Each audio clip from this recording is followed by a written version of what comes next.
सभी साथियों को मेरा जय Bhim. I honour and wish the greatness in you.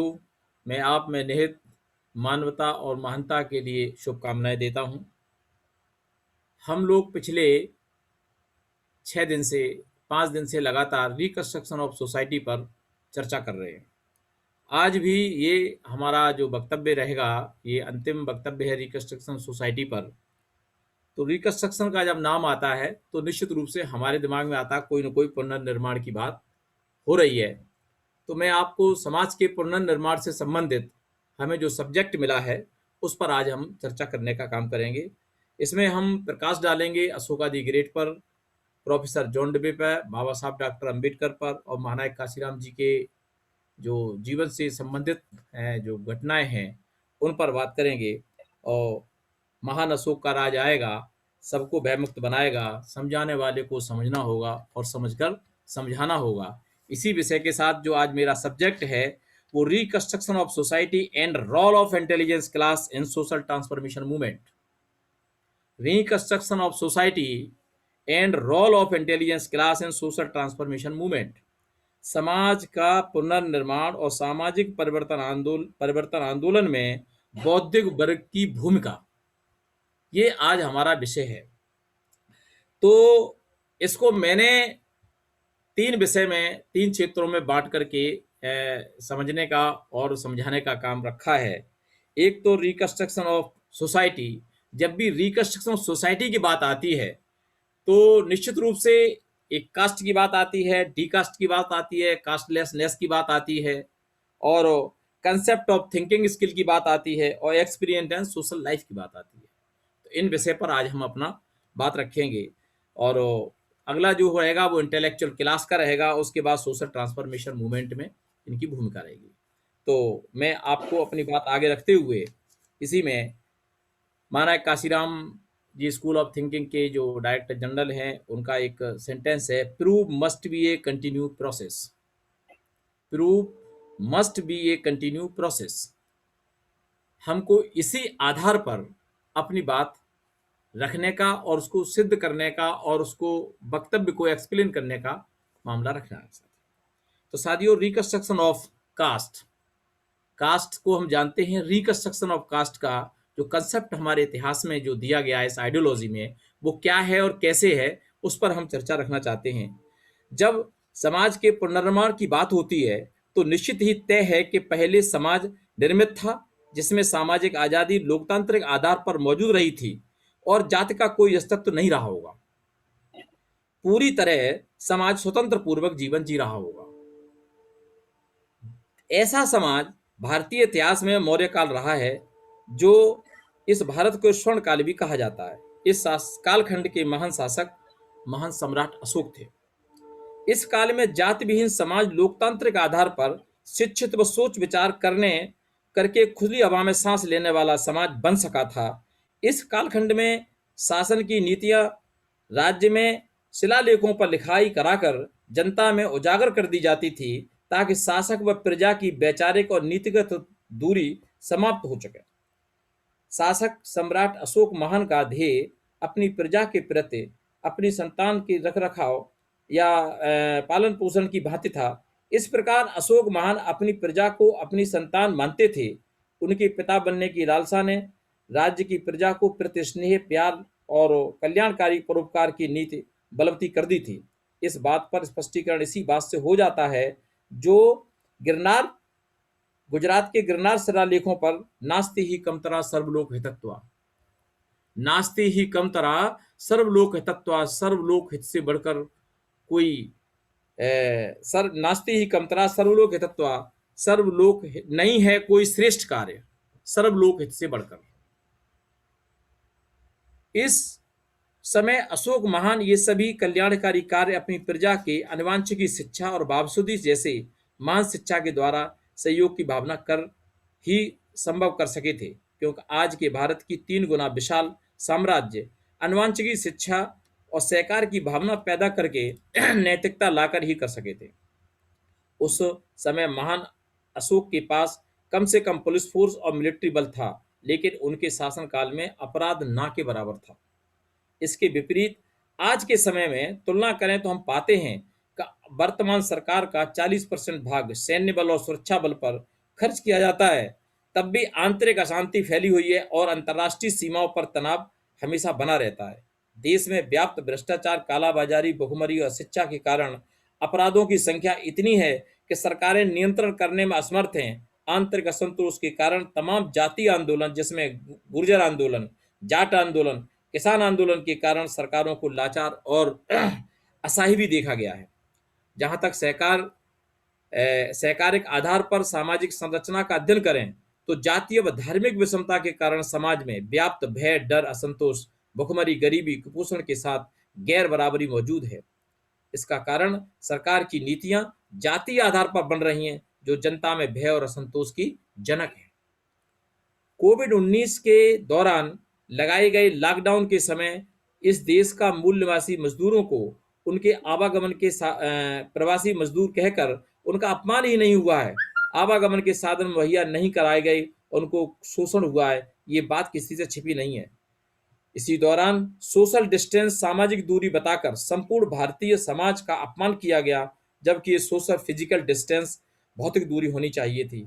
आज से 2 वर्ष पूर्व अचानक ही नोटबंदी के कारण संपूर्ण भारत में आर्थिक संकट पैदा हुआ, जो आज तक जीएसटी कर प्रणाली के रूप में देश भुगत रहा है। वर्तमान में जैसा खतरनाक मंजर व माहौल अशोक महान के समय नहीं था। इसीलिए उस कालखंड भारत के इतिहास में स्वर्ण काल कहा जाता है, क्योंकि अशोक महान की अल्प पापम बहु कल्याणम की नीति, जिसमें अनुवांशिक विद्या और सहकार की भावना के कारण ही हो सका था। मौर्य साम्राज्य के अंतिम शासक बृहद्रथ की हत्या उनके ब्राह्मण सेनापति पुष्यमित्र शुंग के द्वारा कर दी गई। हत्या करने के बाद उसने उस स्वर्ण काल बनाने वाली नीतियों को समाप्त किया, जिसमें मुख्यतः 3 अधिकार थे: आत्मरक्षा का अधिकार, शिक्षा का अधिकार और संपत्ति का अधिकार। पुष्यमित्र सिंह ने उपरोक्त तीनों अधिकार छीनने के बाद बहुजन समाज को जन्म जन्मांतर और पीढ़ी दर पीढ़ी गुलाम बनाए रखने के उद्देश्य से काशी ब्राह्मण सुमित भार्गव की अध्यक्षता में मनुस्मृति नामक ग्रंथ की रचना भी की थी। इस ग्रंथ की आचार संहिता समाज को जाति और धर्म के साथ शिक्षा और संपत्ति के अभाव में गुलाम बनाना मुख्य उद्देश्य था। इस ग्रंथ की बनी आचार संहिता को मनुवादी ताकतें आज अपनी प्राचीन संस्कृति और धरोहर बताकर बहुजन समाज को गुलाम बनाने में सफल हैं। हमें एमक्यूएससी के द्वारा बताया गया कि Manusmriti is a successful project to convert the thinking majority people into the unthinking people in India to initiate and perpetuate the slavery culture. इसका अर्थ है कि भारत के बहुत बड़ी सोच विचार करने वाले समाज को जन्म जन्मांतर गुलाम बनाए रखने के लिए गैर सोच विचार वाला बनाए जाने से है। इस काले कानून वाले ग्रंथ को के कारण ही मनुवादी ताकतें लॉ ऑफ इमिटेशन, अनुसरण और अंधकरण की नीति के कारण हमारा बहुजन समाज जातियों में बढ़ता चला गया और आज 6743 में पहुंच गया है। आज हम महानायक काशीराम जी स्कूल ऑफ थिंकिंग के विद्यार्थी हैं। यहाँ के शैक्षणिक ज्ञान में जाति की अवधारणा, प्रोसेस ऑफ डीकास्ट एंड कास्टलेसनेस कंसेप्ट को बहुत बारीकी से बताया गया है। हमें जाति और उसकी अवधारणा, caste and notion of caste को सामाजिक परिवर्तन आंदोलन के लिए इसको एक टूल्स, औजार के रूप में चुनौतीपूर्ण स्वीकार किया गया है। इस जाति रूपी दैत्य को भारत के बहुजन समाज को जगाने और प्रत्येक नागरिक तक पहुंचाने का काम कर रहे हैं। सम्राट अशोक के चहेते प्यारे समाज को मनुवादियों ने 6743 जातियों में बांटा। इसी समाज को बटी हुई जातियों को बाबा साहब अम्बेडकर जी ने आधुनिक भारत में पिछड़ा, अनुसूचित जाति और अनुसूचित जनजाति में 3 जातियों में लाकर खड़ा कर दिया। इसको आगे मास लीडर ऑफ इंडिया महानायक काशीराम साहब ने 15 और 85 का नारा देकर बहुजन समाज में लाकर खड़ा कर दिया। ये बहुजन समाज आज राजनीतिक सत्ता तक भी पहुंचा है। यदि हम गंभीरता से विचार करें तो परम पूज्य बाबा साहब डॉक्टर अंबेडकर जी ने संविधान के अनुच्छेद में भारत के प्रत्येक व्यक्ति को नागरिक की पहचान दी है, जो कानून में बहुत बड़ा हथियार है। प्रत्येक, क्योंकि संविधान में निहित नागरिक को संपूर्ण शिक्षा, संपत्ति और अभिव्यक्ति और धार्मिक सहित 7 मूल अधिकार दिए हैं। ये समाज पुनर्निर्माण का सबसे बड़ा महत्वपूर्ण तथ्य है। इसी समाज को सोच विचार करने वाला बनाकर, अहम सहकार करने वाला बनाकर सम्राट अशोक के भारत का निर्माण करना एमकेएसओटी का मुख्य लक्ष्य है। जिन जातियों को ये जो कम जातियों में लाकर खड़ा किया, ये भी एक समाज पुनर्निर्माण की कृति का रूप ही है। Reconstruction construction of the caste, जाति की समाप्त करने की प्रक्रिया को और अधिक तेजी से करने का मतलब आज जाति को समाप्त करने की प्रक्रिया का पुनर्निर्माण करने से है। जब तक जाति को समाप्त करने की प्रक्रिया का पुनर्निर्माण नहीं किया जाता, तब तक ये जाति रूपी दैत्य नहीं मरेगा। और जब तक ये समाज में जाति आधारित विषमता और वैमनस्यता समाप्त नहीं हो जाती, तब तक सम्राट अशोक के शासन को स्थापित नहीं किया जा सकता। महानायक काशीराम जी ने अंतर्राष्ट्रीय दलित सम्मेलन में 10 और 11 अक्टूबर 1998 को कहा था कि जाति को हैंडलिंग करना सीखना और इससे सोच विचार करना होगा। उन्होंने कहा था कि Brahmin is the biggest enclosed and rigid person. Brahmin is the biggest biggest enclosed and rigid person. वह कभी आसानी से अपने को नहीं बदलता। ब्राह्मण हमेशा रणनीति बदलता है, लेकिन नीति कभी नहीं बदलता है। बाबा साहब डॉक्टर अम्बेडकर ने भी अपने समाज को जाति के चंगुल से निकालने के लिए काफी सोच विचार किया। वो सोचते थे कि हमारे लोग अनुकरण और अनुसरण की शक्ति से कैसे बचें, क्योंकि लॉ ऑफ इमिटेशन की शक्ति इतनी ज्यादा है कि जाति बिना किसी सपोर्ट के खड़ी है। आज देखने में आ रहा है कि जाति गत भेदभाव राष्ट्रीय नहीं अंतर्राष्ट्रीय स्तर पर फैल रहा है। अभी कुछ 3 माह पूर्व अमेरिका जैसे विकसित और शिक्षित देश में गोरे पुलिसकर्मी द्वारा काले नागरिक को साथ मारपीट की गई थी। उस समय अमेरिका का पूरा काला समाज आंदोलन के लिए सड़क पर आ गया था। इसलिए आज जाति को समाप्त करने के लिए अंतर्राष्ट्रीय स्तर की पहल करनी चाहिए। आज भी कई अफ्रीकी देशों में जातिगत द्वेष के कारण, गरीबी, भुखमरी और बीमारी के कारण लाखों लोगों को मौत हो जाती है। नन्हे बच्चे जन्म लेते ही चिकित्सा व भोजन के अभाव में कुपोषण के शिकार होकर मर जाते हैं। अंतर्राष्ट्रीय स्तर पर शिक्षा, चिकित्सा आदि योजनाओं की जाति आधारित बनाया जाने लगा है। यूनेस्को और यूनिसेफ के द्वारा ह्यूमन एंड वुमेन डेवलपमेंट की योजनाएं प्रमुख हैं। इस प्रकार आज जातियों को हैंडलिंग करने व कम करने के लिए अंतर्राष्ट्रीय स्तर के प्रयासों को भी उसी स्तर पर समझना होगा। जैसे कि basic inequality and enhanced equality, मूल विषमता और विस्तारित विषमता पर आधारित। मूल विषमता वो है जो प्राकृतिक होती है और विस्तारित विषमता वो है जो व्यक्ति के द्वारा बनाई जाती है। जाति जो है विस्तारित विषमता है जो समाज के व्यक्तियों द्वारा, कुछ लोगों के द्वारा बनाई गई है। और इन्हें समाप्त करने के लिए प्रोफेसर जॉन डेवे की सामाजिक लोकतांत्रिक संरचना को आधारित अध्ययन करना होगा। उनका कहना था, health for all people, health by all people and education for all people and education by all people. ये चिंतन व व्यवहारिक पद्धति अंतर्राष्ट्रीय स्तर पर स्वीकार है। यदि इस नीति पर काम होता है तो निश्चित ही जातियां कमजोर होंगी और जाति आधारित विषमता और वैमनस्यता भी समाप्त हो सकेगी। Caste enhanced unthinkingness to sustain the operation and exploitation, caste devitalize humanity, क्योंकि the caste concept revitalize the human personality. Thinking skill is the life skill, thinking skill can kill the monster. Reconstruction of notion of castelessness,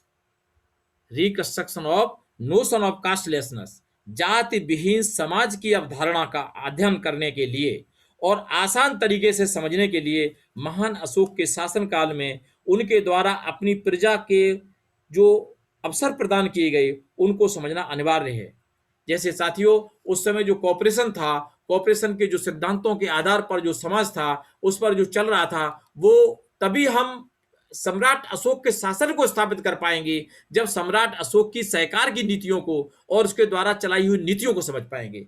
क्योंकि communication, सम्राट अशोक द्वारा सभी प्रकार की सूचनाओं को एकत्र करना, चाहे वो सूचना प्रभावी है या नहीं है, क्योंकि सभी सूचनाओं के आ जाने से कल्याणकारी निर्णय के साथ शासन साम्राज्य में होने वाले षड्यंत्रों से भी बचा जा सकता था। सम्राट अशोक के शासन के सूचनाओं को गुप्त तरीके से लाने का काम उस समय का जो आज का बंजारा समाज है, ये सूचनाओं लाने और विजिलेंस का काम करता था। साथियों, कॉमन इंटरेस्ट, सम्राट महान अशोक की नीतियां सभी वर्ग को लाभ पहुंचाने वाली थीं, ऐसी बनाई जाती थीं। इस कारण साम्राज्य में शासन के प्रति आदर भाव की भावना पैदा होती है और जनता को शासन की लाभकारी नीतियों का बराबर हक मिलता है। कॉमन पार्टिसिपेशन, शासन द्वारा योजनाओं और उनके क्रियान्वयन में सभी के समाज भागीदारी होने से राष्ट्र निर्माण में प्रत्येक नागरिक को गौरवशाली महसूस करता है, चाहे वो बांध निर्माण का काम हो, सड़क निर्माण का काम हो, अथवा स्वास्थ्य सेवाओं में लागू करने के लिए मैन पावर का मामला हो। साथियों, ये जो कॉरपोरेशन के जो मूल आधार पर जो काम करना था, वो उस वजह से सम्राट अशोक के शासनकाल को समझना जरूरी है। उपरोक्त कार्य कोऑपरेटिव सोसाइटी निर्माण के आवश्यक तत्व हैं, जिन्हें आईसीए इंटरनेशनल कोऑपरेटिव अलायंस द्वारा भी स्वीकार किया जा चुका है। यदि हम इन पावर का प्रयोग करते हैं तो मनुस्मृति के कारण होने वाले तीनों अधिकार, शस्त्र का अधिकार, शिक्षा का अधिकार और संपत्ति, निष्क्रिय हो जाते हैं।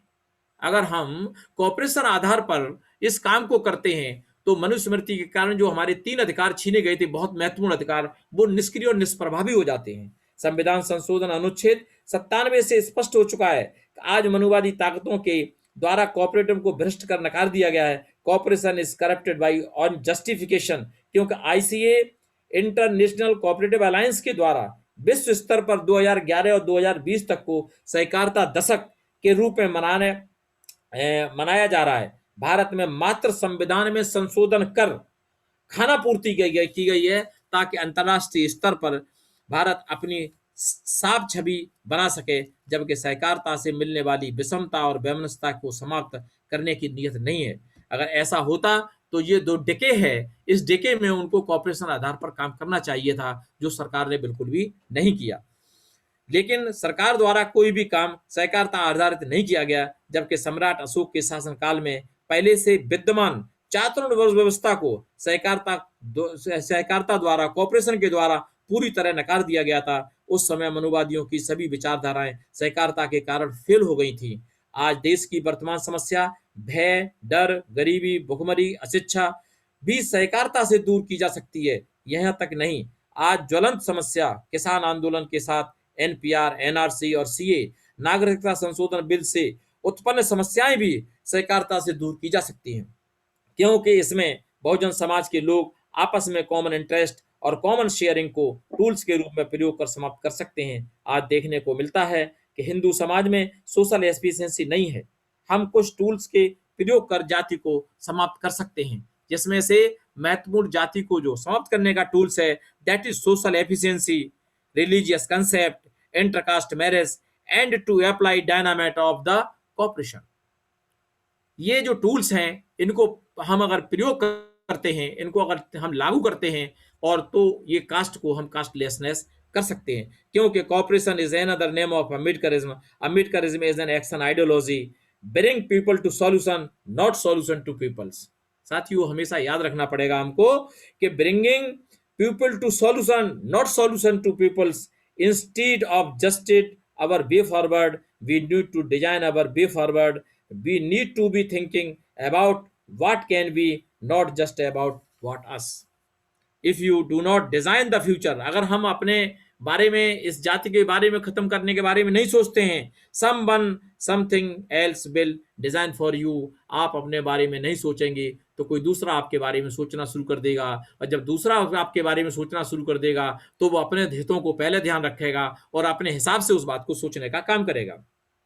बाबा साहब अम्बेडकर ने एक मैसेज दिया कि you have to do two things to enlarge your mind, your vision and capacity to think, your ability to solve the problems। आप अपने दिमाग को, अपने विजन को बड़ा करें, अपनी क्षमता को बढ़ाएं, ताकि आप अपनी समस्या का समाधान करें। To brain the capacity, the vision, that ability to form judgement, to bear upon the actual problems with vast mass of the people of the country are facing today. जो आज देश में बहुत सारी समस्याओं का समाधान हो रहा है, इनका समाधान स्वयं से निकाल करके देखा जा सकता है। ये वॉल्यूम 17 के पार्ट 3 में पेज नंबर 3377 पर मौजूद है। बुद्धा एंड धम्मा का भी बाबा साहब का एक कोटेशन है, be more for more of the world misery is caused by stupidity and blind faith than wickedness. जो स्टुपिडिटी के कारण जो समाज में जो दरिद्रता और वो विषमता फैली हुई है, उसको हमें समझना पड़ेगा, क्योंकि stupidity also a concept of caste. Caste is a dangerous virus, thinking skill is the potential antivirus. विचार कौशल विद्या मूलतः वह हुनर और कौशल है जिसके माध्यम से किसी समस्या, लक्ष्य या उद्देश्य के लिए बुद्धि द्वारा व्यक्ति को अपने अनुभव की शल्य चिकित्सा करके उस समस्या का निदान कर सकते हैं। इस लक्ष्य या उद्देश्य की प्राप्ति करता है। Thus we can say be annihilate the caste. अगर हम इन चीजों पर काम करते हैं तो कास्टलेस समाज का कास्टलेसनेस समाज का निर्माण हो सकता है। That is the reconstruction of the society. Role of intelligence class in the social transformation movement. Role of the of social intelligence class in social transformation movement. इसको मैंने दो भागों में बांटने की कोशिश की है कि इंटेलेक्चुअल क्लास क्या है और सोशल ट्रांसफॉर्मेशन मूवमेंट में हमारे महापुरुषों की भूमिका क्या है। इसको समझने के लिए मैं बौद्धिक वर्ग की सामाजिक परिवर्तन आंदोलन में भूमिका। समाज पुनर्निर्माण की मूल विचारधारा के पीछे अशोधित अम्बेडकरवाद का शोधन करने से है। क्या समाज निर्माण के मूल विचारधारा के पीछे अशोधित अम्बेडकरवाद का शोधन करने से है। Explore to unexplored Ambedkarism. क्योंकि संपूर्ण अम्बेडकरवाद में मानवतावादी, मुक्तिदायी व कल्याणकारी नीतियां समाहित हैं। यदि हम अम्बेडकरवादी विचारधारा को खोजकर और निकालकर बहुजन समाज को बताने और समझाने का काम करते हैं तो इससे बड़ा कोई दूसरा पवित्र कार्य नहीं है। साथियों, समाज पुनर्निर्माण रिकंस्ट्रक्शन ऑफ सोसाइटी का काम हम बहुजन समाज को ही करना है और अम्बेडकरवाद ही इसका मार्ग है। इस काम को साधारण व्यक्ति भी कर सकता है यदि वो निश्चित कर ले, क्योंकि ये काम कठिन जरूर है लेकिन करने योग्य है और किया जा सकता है। Our task is uphill task. Our task is uphill task. Great height attracts not the step towards them. ऊंचाई हमेशा आकर्षित करती है लेकिन वहां के लिए सीढ़ियां नहीं होती हैं, हमेशा स्वयं प्रयास से पहुंच सकते हैं। महानायक काशीराम स्कूल ऑफ थिंकिंग के जो हमारे गाइडलाइन हैं, उन्होंने इंटेलेक्चुअल क्लास की एक बहुत उम्दा डेफिनेशन हमको पढ़ाई और बताई है और आपको भी शायद मिली होगी, पर मैं बताने की कोशिश करूंगा। What is intellectual class? ये बौद्धिक वर्ग क्या है, वो हमसे क्या अपेक्षाएं, समाज के लिए हमारी क्या भूमिका हो सकती है, हमें कहाँ कैसे इंटेलेक्चुअल आपको तैयार करने हैं। अगर हमको अपने आप को इंटेलेक्चुअल क्लास में कन्वर्ट करना है तो हमारे अंदर क्या क्वालिटी होनी चाहिए, ये समझना बहुत अनिवार्य है। An intellectual class means the dignified class which has an ability to drive information, learn from experience, adopt the environment, understanding thoughts and reason, and also an ability to correct, utilize the thought and reason. It must be honest, independent, and disinterested to the cause with open mindedness, wholeheartedness, having responsibilities to face the consequences, and also having the scientific research attitude for its proving and resolving. One must be able to know, understand, and drive the difference between intelligence and rationality and its utility. Without the combination of both intelligence and rationality, this class cannot face the challenge of Manuvadi strategy and its valid force. जब तक हम इन गुणों से open mindedness, whole heartedness, having responsibilities और जिन चीज़ों को समझने की सारे जो कंसेप्ट नहीं होंगे, तब तक हम जो है मनुवादी फोर्सेस की स्ट्रेटजी को न समझ पाएंगे और न उनकी शक्तियों से टक्कर ले पाएंगे। तो that is the intellectual class कि उनके पास ये क्षमता होगी तभी हम लोग इस काम को करने में सक्षम हो पाएंगे। साथियों, I have drawn or constitution this essential element of the definition of cooperative intelligence class for success culmination of social transformation movement। ये साहब की बनाई हुई डेफिनेशन है जो हमको बहुत अच्छे सिरे से, अच्छे तरीके से समझनी होगी, क्योंकि हम लोग कॉपरेट ये इंटेलेक्चुअल क्लास का जब निर्माण कर रहे हैं तो हमें उनके गुण की और क्वालिटी की भी समझने की और सोचने की जरूरत है। साथियों, इंटेलेक्चुअल क्लास क्या है? किसी भी देश के बौद्धिक वर्ग भले ही सत्ता में न हो, लेकिन वह प्रभावशाली होता है। किसी भी देश का बौद्धिक वर्ग सत्ता में हो न हो, लेकिन वो बहुत प्रभावशाली होता है। बौद्धिक वर्ग अपने विचारों और सलाह मशवरा को प्रभावों को समझने की कौशल रखता है। किसी भी देश का अधिकांश लोग बुद्धिजीवी वर्ग की अनुसरण करते हैं। प्रत्येक देश, किसी भी देश का नहीं है, प्रत्येक देश का साधारण नागरिक व्यक्ति बुद्धिजीवी वर्ग का अनुसरण करता है, और वो उन्हीं अनुसरण करते हैं, और उसी से जो है वो लोग किसी भी विचारधारा को आगे बढ़ाने का काम करते हैं। जैसे कि अभी पीछे चर्चा हो रही थी, तो हमारी एक बहुत अच्छी साथी हैं पंजाब से, उन्होंने कहा था कि इस विचारधारा को हम समझ रहे हैं, सीख रहे हैं, लेकिन हम कैसे लोगों को बताएंगे। तो मैंने ये जवाब दिया था कि अगर हम इसका अनुसरण, हम जब इस पे काम करना शुरू करेंगे, we are intellectual class of Bahujan Samaj, हम लोग जब काम करेंगे तो लोग हमको इमिटेट करेंगे। जैसे हमने जाति को अनुसरण किया, अंधीकरण किया, और हमने जाति को स्वयं एक्सेप्ट किया, ऐसे ही लोग जब हमारे को अनुसरण करेंगे, हमें हमारे पीछे पीछे चलेंगे, तो विचारधारा मल्टीपल सिस्टम में डेवलप होती चली जाएगी। इस प्रकार यह कहना कोई अत्युक्ति नहीं है कि किसी भी देश का पूरा भाग्य उस देश के बौद्धिक वर्ग पर निर्भर करता है। अगर बौद्धिक वर्ग का अच्छा है तो उस देश का भाग्य अच्छा होगा, और बौद्धिक वर्ग अगर सोचने और विचारने की क्षमता नहीं रखता है, उस देश का अच्छा निर्माण नहीं हो सकता है। यदि कोई बौद्धिक वर्ग ईमानदार, स्वतंत्र और लालची, ऑनेस्ट, इंडिपेंडेंट, डिसइंटरेस्टेड है, तो हम भरोसा कर सकते हैं, लालची नहीं है तो भरोसा कर सकते हैं कि किसी भी बड़े बड़े संकट से उभार ले जाएंगे। जे each for all and all for each, ये बाबा साहब का एक कोटेशन है, वॉल्यूम नंबर 14 में उन्होंने दर्ज किया है इसको। बुद्धिजीवी वर्ग एक ऐसा वर्ग है जो दिल से मदद करने की शक्ति रखता हो और मानवतावादी अनुसरण कराने को तैयार हो। ऐसा काम वही व्यक्ति कर सकता है जो सोच विचार करने की क्षमता और तकनीक रखता है, equipped with thinking skills and new techniques. जब वो ये क्षमता रखेगा तभी वो ये काम कर सकेगा, अदरवाइज वो ये काम नहीं कर सकेगा मेरे साथियों। इसी के साथ मैं आपको जो बौद्धिक वर्ग की जो 4-5 मैं जो वो हैं क्वालिटीज, वो भी बताने का काम करूंगा।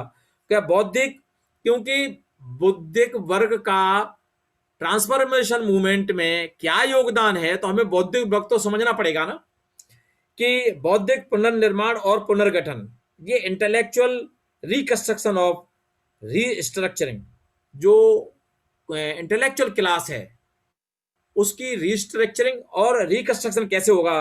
Reconstruction of public spirit, public charity, possible public opinion and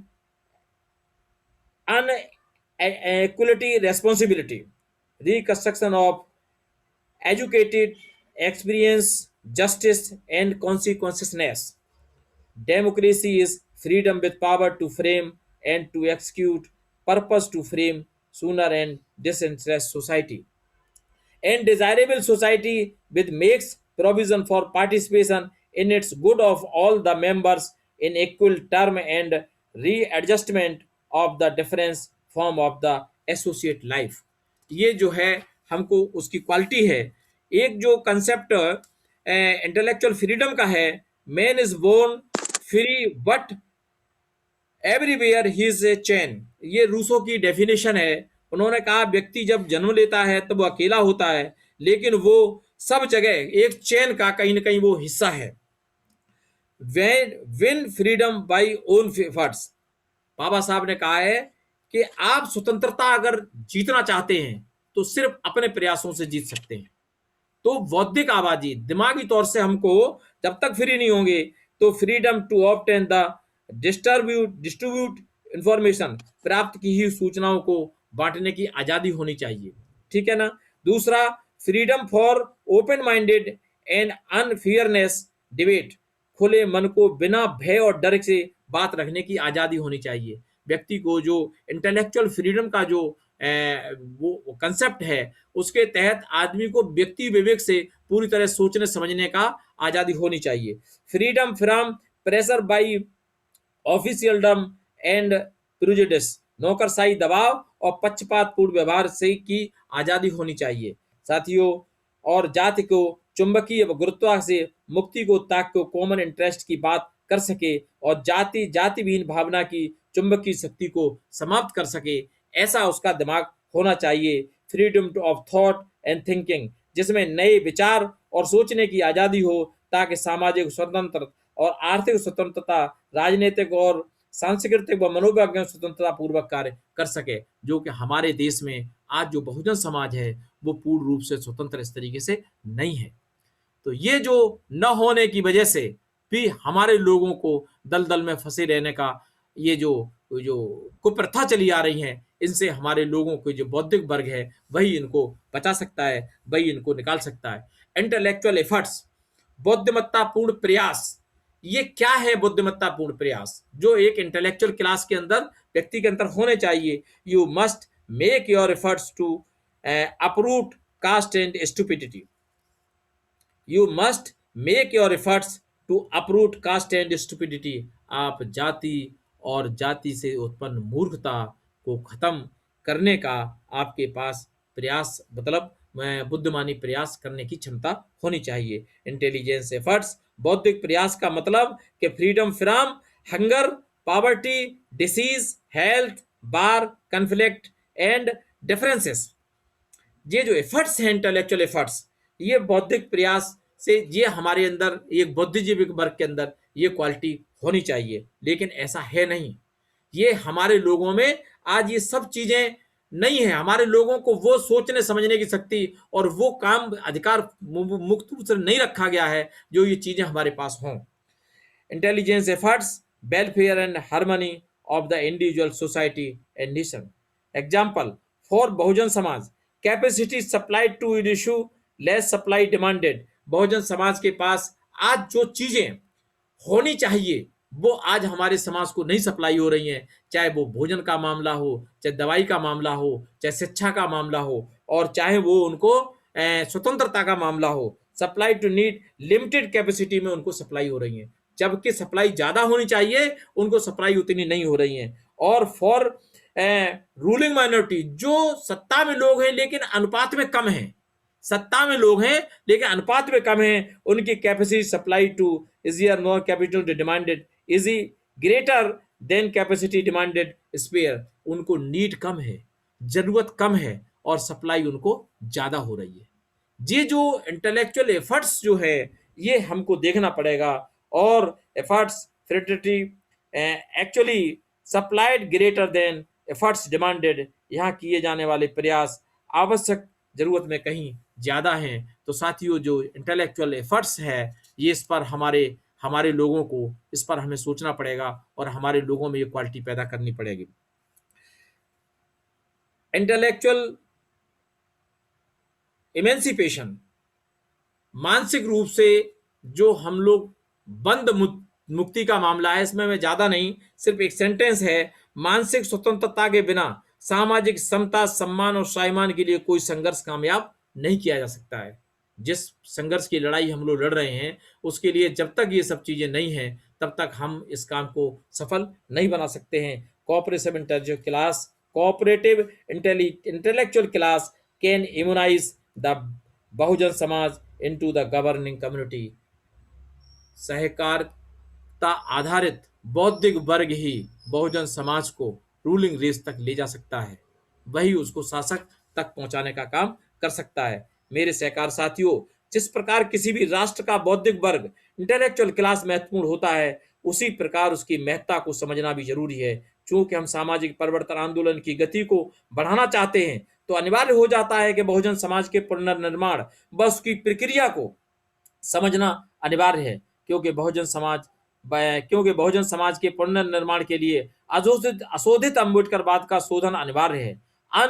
explored to unexplored Ambedkarism, ये जो इंटेलेक्चुअल क्लास की स्किल ऑफ एंड टेक्निक्स को समझने का प्रयास किया गया है, इसी की प्रक्रिया को हम अशोधित अम्बेडकरवाद का शोधन होता है। चूंकि इस कठिन विषय को समझना आम बहुजन समाज के ट्रेनर के लिए आसान नहीं है, इसलिए महानायक काशीराम स्कूल ऑफ थिंकिंग के द्वारा 21वीं सदी में नए कलेवर, नए आयामों के साथ समझने और समझाने का कार्य किया जा रहा है। जैसे हम टूल्स के रूप में देखें तो इंटेलेक्चुअल एफर्ट्स और इंटेलेक्चुअल इमेंसिपेशन, ये सारे जो टूल्स हैं ये कहलाते हैं। ये संपूर्ण अम्बेडकरवाद न सही लेकिन कहीं कामयाबी तक अम्बेडकरवाद का शोधन करने में सफल हो जाएंगे। ये वस्तु MKSOT और PBSP की दिनचर्या बन चुकी है, क्योंकि PBSP आज अम्बेडकरवाद को, अशोधित अम्बेडकरवाद को शोधन करने के लिए जो 5 सब्जेक्ट हैं, culture of caste and culture of stupidity, education philosophy of Ambedkarism, thinking skill as life skill, cooperation is another name of Ambedkarism, reconstruction of society, learning experience of the governance, Ashoka the Great to welfare and prosperous state। ये जो 5 subject हैं, ये पांचों subject जो है हमको reconstruction society के लिए पर्याप्त जो अनएक्सप्लोर्ड अम्बेडकरिज्म है उसका एक्सप्लोरेशन के लिए हमको प्रेरित करता है, और वहीं से हमको ये प्रेरणा मिलती है MKSOT के द्वारा। Let's cooperate together the form intellectual class for social transformation movement, क्योंकि everything has changed except our way of thinking. Albert Einstein का कहना है everything has changed except our way of thinking. सब कुछ बदल सकता है, हमारे सोचने का नजरिया नहीं बदलता है, ये हमको बदलना पड़ेगा। It is too late to change our way of thinking. Edward de Bono कहते हैं it is too late to change our way of thinking. बहुत लेट ही सही, लेकिन सोचने का नजरिया हमको बदलना पड़ेगा। सामाजिक परिवर्तन आंदोलन में बौद्धिक वर्ग की भूमिका। मेरे सहकार साथियों, हम सभी ने अभी अशोधित अम्बेडकरवाद को शोधन करने, अनएक्सप्लोर्ड अम्बेडकरिज्म टू एक्सप्लोर करने का प्रयास, बौद्धिक वर्ग के निर्माण की प्रक्रिया को समझने का काम किया है, क्योंकि बिना इंटेलेक्चुअल क्लास का निर्माण किए रिकंस्ट्रक्शन ऑफ सोसाइटी का कार्य नहीं किया जा सकता है। वास्तव में यही बौद्धिक वर्ग अपनी thinking skill, education and cooperation working policy के साथ रिकंस्ट्रक्शन ऑफ सोसाइटी का काम करता है।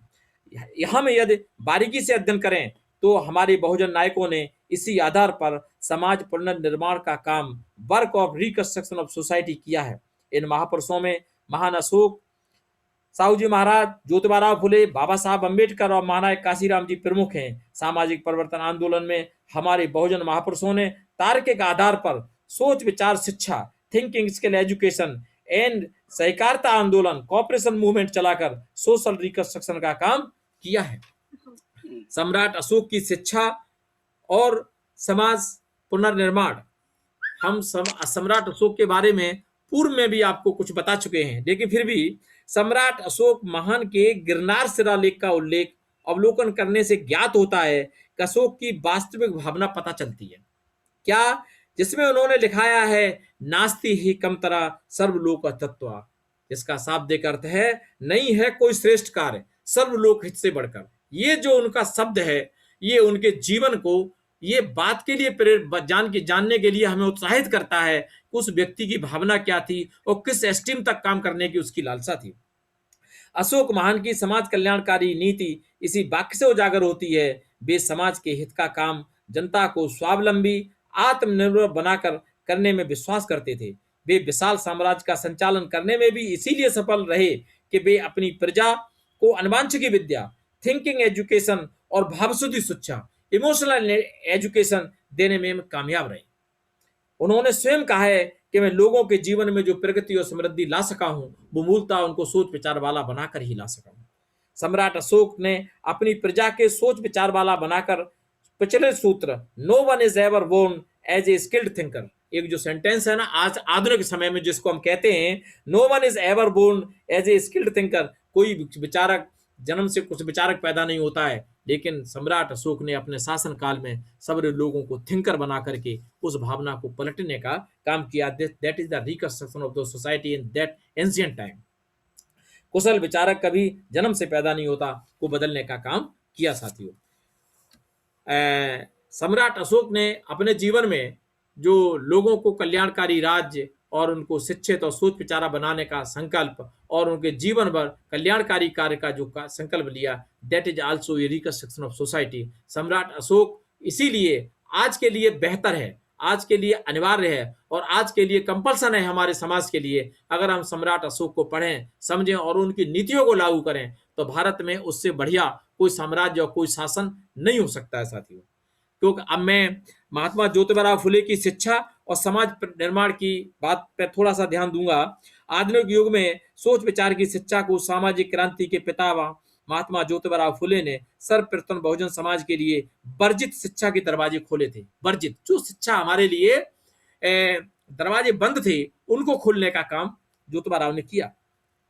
उनका समाज में व्याप्त शिक्षा व उनके सामाजिक प्रभावों को हमने एक सूत्र में समाहित किया है। उनका ये परिचित सूत्र उनकी प्रचलित पुस्तक किसान के कोड़ा की प्रस्तावना में ही उल्लिखित है कि विद्या बिना मति गई, मति बिना नीति गई, नीति बिना वित्त गई, गति बिना वित्त गई और वित्त बिना शूद्र खचले, इतना अनर्थ एक विद्या के अभाव में हुआ। इस विद्या सूत्र की भाषा और भाव को हम अगर ज्यादा डिटेल में समझाएंगे तो बहुत बड़ा कंसेप्ट है, उसको समझाने के लिए हम सब लोग पहले से इसको बता चुके हैं।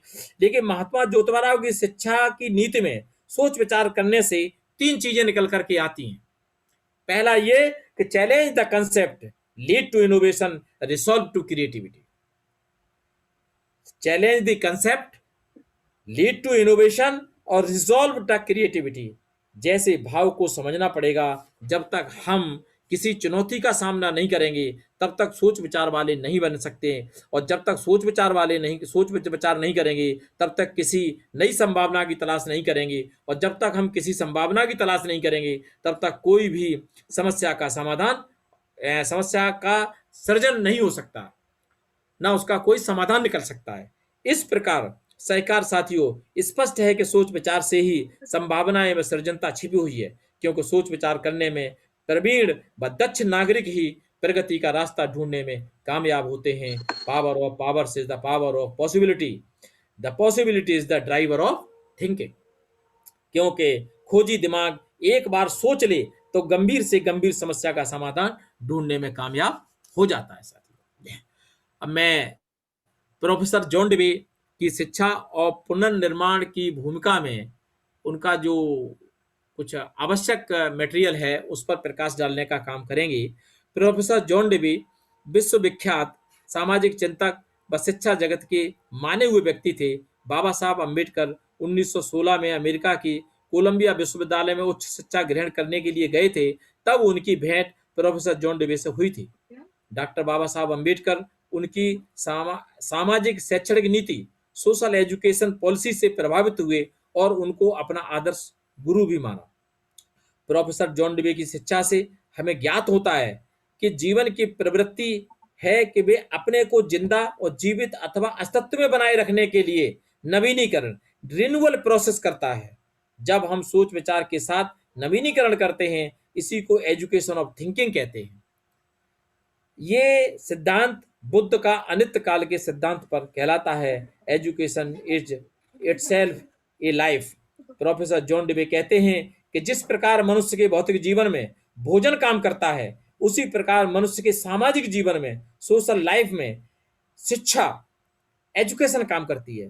क्योंकि भौतिक जीवन के लिए पौष्टिक आहार, गुणवत्ताधारी लाभदायक भोजन की आवश्यकता होती है, ठीक उसी प्रकार सम्मानित और स्वावलंबी व गुणवत्ता युक्त जीवन के लिए थिंकिंग स्किल एजुकेशन, सोच विचार की शिक्षा की अनिवार्य आवश्यकता होती है। उदाहरण के लिए सम्राट अशोक की अनुवांशिकी व भावशुद्धि जैसी शिक्षा से उसके कारण अशोक एक अच्छे साम्राज्य शासक बनाने में कामयाब हो सके। तो फॉर एग्जाम्पल, जिस प्रकार प्राकृतिक जीवन में जीवाश्म सेल एक दूसरे के संपर्क में आते हैं और ये जीवाश्म आपस में कुछ लेन देन का काम करते हैं, शेयरिंग का काम करते हैं और अपना अस्तित्व बनाए रखने में, ठीक उसी प्रकार मनुष्य सामाजिक जीवन में, ह्यूमन सोशल लाइफ में सूचनाएं, जानकारियों और अनुभवों का आदान प्रदान, कम्युनिकेशन करते हैं। लेकिन मनुष्य का ये काम कॉमन कम्युनिटी एंड कम्युनिकेशन से जुड़ा है। इसके आधार पर मनुष्य समाज में सम्मान, स्वाभिमान और स्वावलंबी बनकर जीवन जीता है साथियों। Communication is a process of experience till common position. Communication is a process of experience till common position सामाजिक जीवन।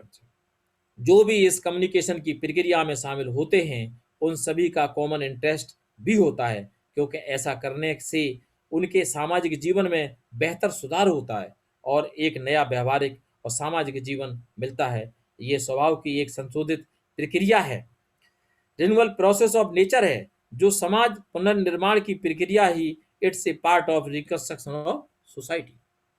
It is a part of reconstruction of society. सामाजिक जीवन में गरिमामयी जीवन, डिग्निफाइड लाइफ जीने के लिए उनको जीवन के अनुभवों, एक्सपीरियंस ऑफ लाइफ का आदान प्रदान, शेयरिंग ऑफ एक्सपीरियंस अनिवार्य है, क्योंकि साझे उद्देश्य को, साझे अनुभवों, कॉमन गोल को कॉमन एक्सपीरियंसेस के करने से बेहतर व गरिमामयी जीवन जी सकते हैं। सामान्यतः सामाजिक जीवन में शैक्षणिक प्रभाव समाज के लिए बहुत महत्वपूर्ण हो जाते हैं। जब समाज में काम करने के लिए साधन व साध्य कम हो जाते हैं, तब हमें अनुभवों को सीखने व समझने की जरूरत होती है।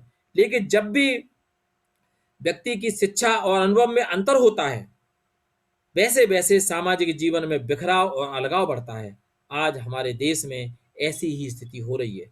आज भारत में दी जाने वाली शिक्षा से सोच विचार कौशल विद्या को रूख दूर रखा जा रहा है। परिणाम स्वरूप समस्याएं चरम पर हैं। माइंड गुरु एडवर्ड डी बोनो ने कहा है कि India is not using intelligence wisely. हमें MKSOT में ठीक से ही बताया गया है, I will never forgive my education system for not teaching me how to think. हमको बताया गया है कि we will never forgive my education system for not teaching me how to think. हमको जीवन में कभी नहीं सिखाया गया है कि सोच विचार कैसे करें। जबकि प्रोफेसर जॉन डेवे ने स्वयं कहा है कि भारत में ये सोच विचार की शिक्षा पूर्व में गौतम बुद्धा द्वारा लाई जा चुकी है, जिसका प्रभाव संपूर्ण एशिया में देखने के लिए मिलता है। In India, Gautam Buddha initiate a revolution in thinking which was ultimately to effect to much of Asia. इसलिए आज भारत की शिक्षा प्रणाली के लिए कौशल प्रवीण शिक्षा, थिंकिंग स्किल एजुकेशन, अनुभव की शिक्षा, experience and practical education system की अनिवार्यता होनी चाहिए। बाबा साहब डॉक्टर अम्बेडकर और समाज पुनर्निर्माण। साथियों, इस समय बाबा साहब डॉक्टर अम्बेडकर और समाज पुनर्निर्माण, रिकंस्ट्रक्शन ऑफ सोसाइटी में बाबा साहब अम्बेडकर का क्या योगदान है, उस पर मैं जरा विचार डालना चाहूँगा, क्योंकि सारा रिकंस्ट्रक्शन ऑफ सोसाइटी बाबा साहब की देन है, उन्हीं की देन है कि आज हम लोग इस स्थिति में बैठे हुए हैं। बाबा साहब ने वॉल्यूम 18 पार्ट 3 में प्रारंभिक तौर पे पांच बातें बोली हैं, द 5 आर्टिकल ऑफ लाइफ। और वो उन्होंने जो बोला है, ये बाबा साहब ने 20 जुलाई 1942 को नागपुर में एक भाषण दिया था, उसमें बोला था। और ये बोला था, पहला एजुकेट, दूसरा एजिटेट, तीसरा ऑर्गेनाइज और हैव ए कॉन्फिडेंस और बी कॉन्फिडेंस, चौथा हैव ए कॉन्फिडेंस और बी कॉन्फिडेंस, और पांचवा था नेवर लूज पेशेंस और बी पेशेंस। ये जो 5 शब्द बाबा साहब ने बोले थे, that is the part of reconstruction of society का मूल बेस थे ये। तो जैसा कि एजुकेट का हमने पहले भी बताया कि आमतौर से लोग इसका अर्थ क्या लगाते हैं, हमको उसमें नहीं जाना चाहिए। पर महानायक काशीराम स्कूल ऑफ थिंकिंग से जो एजुकेट का मतलब बताया गया है, एजुकेट का मतलब है सोच विचार करना। सोच विचार करना सीखो और सोच विचार करना सिखाओ और सोच विचार करने वाला समाज बनाओ। That is the first step of reconstruction of society. दूसरा है एजिटेट, संभावनाएं सीखो और संभावनाएं सिखाओ और संभावनाएं सीखने वाला समाज बनाओ। Learn possibility and teach possibility. और तीसरा है ऑर्गेनाइज, सृजनता सीखो, सृजनता सिखाओ और सृजनता सीखने वाला समाज बनाओ। To create, learn, create and teach creativity. ये जो हैव ए कॉन्फिडेंस और बी कॉन्फिडेंस, ये बाबा साहब ने जो उसमें बताया है, these are the 5 article of the successful of life. Baba Saheb doctor Ambedkar ji द्वारा भारतीय समाज में व्याप्त विषमता, वैमनस्यता, गरीबी, अशिक्षा को दूर करने के लिए जीवन भर काम किया। बाबा साहब ने सहकारिता आधारित विचार को लागू किया और उसके प्रभाव से संपूर्ण भारतीय समाज को लाभान्वित किया। बाबा साहब द्वारा बहुजन समाज को मुक्ति के लिए जीवन भर सैकड़ों काम किए। इनमें से समाज का पुनर्निर्माण हुआ, कुछ हम बताने की कोशिश उसमें से करेंगे साथियों। पहला ये कि बाबा साहब ने अपने कार्यकर्ताओं के साथ महाड़ तालाब का पानी पिया। बाबा साहब उनके कार्यकर्ताओं के साथ मारपीट हुई, अभद्रता हुई, लेकिन विरोधियों के खिलाफ देखिए कितना जो बी पेशेंस और बी कॉन्फिडेंस वाली बात बता रहा हूं बाबा साहब का, कि महाड़ तालाब में पानी पिया, लाठियां चली, अपमान हुआ, लेकिन वहां के जिलाधिकारी, अंग्रेज जिलाधिकारी ने विरोधियों के खिलाफ मुकदमा पंजीकृत कराया, उन पर अपराध साबित हुआ और उन लोगों को जेल हुई, उसमें 2 लोगों को। That is the reconstruction of society, this is the message to Bahujan Samaj. ये कॉन्फिडेंस की बात होती है और परिणाम स्वरूप बाबा साहब का आत्मविश्वास बढ़ा और मनुवादी समाज में भय पैदा हुआ। अगली एक घटना, बाबा साहब ने काला कानून वाली पुस्तक, जिसको हम मनुस्मृति कहते हैं, 25/12/1927 को इस ग्रंथ को जलाने का काम बाबा साहब ने किया और बाबा साहब के खिलाफ कोई कानूनी कार्रवाई नहीं हुई। इसकी क्यों नहीं हुई? क्योंकि बाबा साहब का महाड़ तालाब के बाद इतना कॉन्फिडेंस बढ़ गया था और उन्होंने इसके आत्मविश्वास के कारण उस काम को किया और वो चूंकि कानूनन काम था, उन्होंने ये सिद्ध करने का काम किया, ये जो कृति है, ये जो रचना है, ये जो पुस्तक है, इसकी जो विचारधारा है वो समाज विरोधी है। और समाज विरोधी कोई भी विचारधारा है और व्यक्ति के विरोधी कोई विचारधारा है वो राष्ट्र विरोधी विचारधारा है, और राष्ट्र विरोधी विचारधारा का कोई ग्रंथ है तो राष्ट्र विरोधी ग्रंथ है। बाबा साहब ने उसको जलाने का काम किया।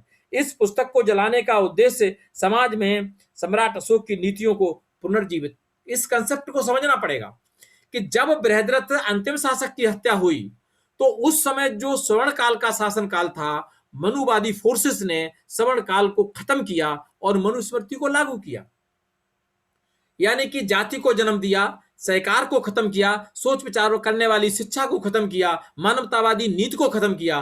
बाबा साहब ने 25 दिसंबर 1927 को जैसे ही इस पुस्तक को जलाया, इट मीन्स उन्होंने जो है रिकंस्ट्रक्शन ऑफ सोसाइटी, यानी कि जाति को खत्म करने का काम किया, सहकार को पैदा करने का काम किया, सोच विचार करने वाली शिक्षा को लागू करने का काम किया, समाज के पुनर्निर्माण का काम किया।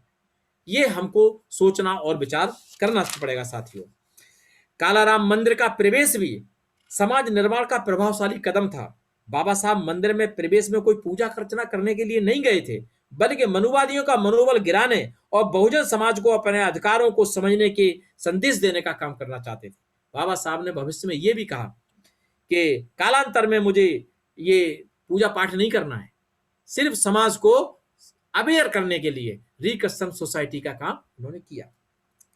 चौथा, बाबा साहब ने सहकारिता आधारित कल्याणकारी आंदोलन की आगाज प्रथम पंचवर्षीय योजना में कर दी थी। उन्होंने कृषि को the agriculture shall be state industry, साथियों जो जमीनें थी भारत में वो सारी की सारी मनुवादी लोगों के पास थी, 15% लोगों के पास थी, लेकिन बाबा साहब ने प्रथम पंचवर्षीय योजना में जब कानून मंत्री थे तो प्रथम पंचवर्षीय योजना बनाने का उनको जब अवसर मिला तो उसमें उन्होंने the agriculture shall be state minority, उन्होंने कृषि को जो है पब्लिक के लिए अलग तरीके से लागू करने का काम किया, स्कीम ऑफ कलेक्टिव फार्मिंग का कंसेप्ट दिया। ये पेज नंबर 346 वॉल्यूम बने में उन्होंने इस बात को उल्लेखित भी किया है। बाबा साहब ने बहुजन समाज के कल्याण के लिए इक्विटेबल डिस्ट्रीब्यूशन ऑफ वेल्थ,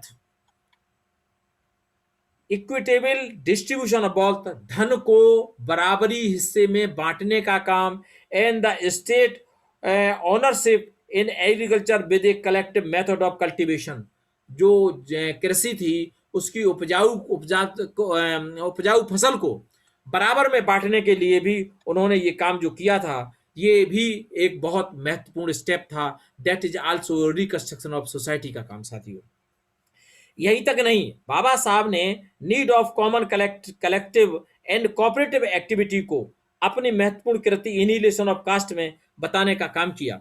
बाबा साहब ने नेशन ऑफ कास्ट कंसेप्ट के नोशन ऑफ कास्ट के कंसेप्ट को सोच विचार करने से स्पष्ट होता है कि कॉपरेशन इंटेलिजेंस क्लास का निर्माण भी डायनामाइट का काम करेगा। ये बाबा साहब ने 21वीं सदी के लिए कॉपरेशन लागू करें तो कैसे डायनामाइट का काम करेगा, इसको समझने की जरूरत है साथियों। ये जो उन्होंने social efficiency, collectivized method of cultivation of collective farming to pressure the shape and form of the economic structure of social society in Constitution of India। भारतीय संविधान में दिए नियमों के अनुसार जमीनों को जो शेप है, इकोनॉमिक स्ट्रक्चर को खड़ा करने का जो उन्होंने एक टूल्स दिया था, उसके अनुसार ये उन्होंने कहा द ब्लाइटेड इफेक्ट एक सब्जेक्ट है, सर ने एक दिन बताया था, मुझे ध्यान आ रहा है। उन्होंने बताया था जैसे फसल में फंगस लग जाती है, जैसे फसल में फंगस लग जाती है, blighted just like a fungus and can be say just like a virus of the society. जैसे समाज में कास्ट का वायरस है, ऐसे ही वो ब्लाइटेड को क्लास को बताने का काम बाबा साहब ने किया था। Concept to adopt, educate and implement ourselves the concept cooperation among us. हम लोगों में जो है उन्होंने सहकारिता की नीति को लागू करने की भावना को भी कहा था। The idea of cooperation is completely absent in the notion of caste. अगर इस द आइडिया ऑफ कॉपरेशन को कंप्लीटली लागू किया जाता है तो कास्ट का इनिलेशन हो जाता है। ऐसा करने से मनुवादी ताकतों में विभाजन होगा। बाबा साहब ने कहा था कि ऐसा अगर हम करते हैं तो मनुवादी ताकतों में विभाजन होगा और उनकी ताकत कम होगी। दूसरी ओर जाति रूपी जो शैतान है वो भी खत्म हो जाएगा और बहुजन समाज की प्रगति और समृद्धि का रास्ता खुल जाएगा। ये बाबा साहब ने इनिरेशन ऑफ कास्ट और स्टेट ऑफ माइनॉरिटी और ये जो प्रथम जो पंचवर्षीय योजना में उसमें बताने का काम किया। दिस इज ए ओकेशन और द अपॉर्चुनिटी टू इंट्रोस्पेक्ट और re introspect ever perfect of Ambedkarism as well as Brahminism, capitalism, feudalism and global forces within framework of the constitution of India in 21st century. 21वीं सदी में अगर आपको अम्बेडकरवाद को लागू करेंगे तो आप देखेंगे कि ब्राह्मणवाद और पूंजीवाद और ये जो ग्लोबल फोर्सेस में जो काम करने वाली ताकतें हैं उनका खात्मा हो जाएगा। अंत में अम्बेडकरवाद और इसके प्रभाव को समझना और इसका क्रियान्वयन करना भी रिकंस्ट्रक्शन ऑफ अम्बेडकरिज्म है, also a reconstruction of society का कंसेप्ट है, क्योंकि Ambedkarism is an action ideology. आज सूचना युग है, इंफॉर्मेशन एज है। आज हम सब लोग एक आइडिया एज में और कंसेप्ट एज में प्रवेश कर रहे हैं। संकल्पनाओं के विचारों का इसे जीन्स कहा जाता है। इसके Ambedkarism is an action ideology. इनके 3 लक्ष्य हैं: the annihilation of caste, to be a ruling race and reconstruction of Prabuddha Bharat. बाबा साहब ने को अगर आप समझना चाहते हैं, बाबा साहब को समझे तो 3 चीजों को ध्यान रखना पड़ेगा। एक तो annihilation of caste to be the ruling race, आपको शासक बनने के लिए। दूसरा रिकंस्ट्रक्शन ऑफ द प्रबुद्ध भारत। प्रबुद्ध भारत के पीछे वो सम्राट अशोक की बात कर रहे हैं, प्रबुद्ध भारत के पीछे सम्राट अशोक की बात कर रहे हैं। रिकंस्ट्रक्शन ऑफ सोसाइटी इन तीनों सेंटेंस में भरा हुआ है। इन कार्य को पूरा करने के लिए नीतिगत साधन और सिद्धांत: to educate, to learn and teach thinking, to agitate, to learn and teach possibility, to organise, to learn and teach creativity. Ambedkarism is an action ideology which lead us to process of converting, reconstructing and unthinking majority people into the thinking majority people, becoming ruling race to create and loot the प्रबुद्ध भारत। अम्बेडकरवाद गैर सोच विचार करने वाला समाज को, सोच विचार करने वाले समाज को बना करके और प्रबुद्ध भारत तक बनाने का काम और रूलिंग रेस तक बनाने का काम, यही अम्बेडकरवाद है। क्योंकि आपको मालूम है कि मनुस्मृति के द्वारा यही सब कुछ आपसे छीना गया था। यही मनुस्मृति इज ए बार्जे successful project to convert the thinking majority people into the unthinking people society to perpetuate worst slavery culture, सोच, बहुत बड़े सोच विचार करने वाले समाज को गैर सोच विचार करने वाले समाज में परिवर्तित करने का नाम ही मनुस्मृति है, और इसी को पलटवार करने का काम दैट इज द अम्बेडकरिज्म है। That is also a reconstruction of the society. Dynamism and Ambedkarism, अम्बेडकरवाद की गतिशीलता। The dynamism of Ambedkarism means to process to large of improving for improving, developing and advancing the thinking, innovation and creativity among the Bahujan Samaj, which lead to the genuine social transformation based on the relevant principle of justice, equality, liberty and fraternity and humanism.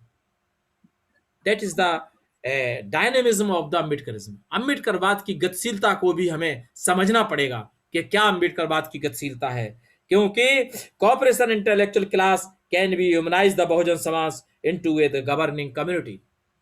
New now we can analyse our past and we have to design our future. अब हम सोच सकते हैं कि हमारा पिछला भूतकाल क्या था और वर्तमान हमारा क्या है और भविष्य का निर्माण हम कैसे कर सकते हैं। Possibility has no no limit in any arena, किसी भी समय संभावनाओं की कोई सीमा नहीं होती है। तमन्ना सच्ची हो तो बेहतरीन मार्ग निकल आते हैं, क्योंकि caste is the dangerous virus, thinking skill the potential antivirus.